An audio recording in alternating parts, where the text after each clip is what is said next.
શક્તિ આપો. છઠ્ઠી કલમ બોલ્યા કરીએ, દાદા ભગવાન પાસે શક્તિ માગીએ, ભક્તર પહેરીને રહીએ કે આ વાતાવરણમાં મારે જાગૃત રહેવું છે, બગાડ થવા દેવો નથી.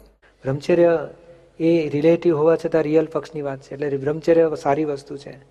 આપણી ભાવના હોય છે કે બ્રહ્મચર્ય પાળે તો સારી વસ્તુ છે, એ આપણો પક્ષ છે. અને બ્રહ્મચર્ય આત્માના અનુભવને પમાડનારી વસ્તુ છે. એ સીડી છે, સીડી ભલે લાકડાની હોય પણ એમાં સ્ટીમરમાં બેસાડનારી વસ્તુ છે. કિનારો છોડાવીને સ્ટીમરમાં બેસાડે એટલે એ બ્રહ્મચર્ય તો બહુ ઉપકારી વસ્તુ છે. એટલે એને આપણે એ સંસારી ભાવ ના કહેવાય, શુભ ભાવ ના કહેવાય, જે રિલેટિવ હોવા છતાં. આના અપરિણિતને 85% સંસાર કપાઈ ગયો એની મેળે. લકી એટલે એની મેળે લકી થઈ ગયો. ને આ પરણી ના હોય બેન, તો પછી કે મારી જેઠાણી, મારી સાસુ, મારી નણંદ ને મારી કશું બોલવું પડે ને? કશું રહ્યું જ નહીં ને.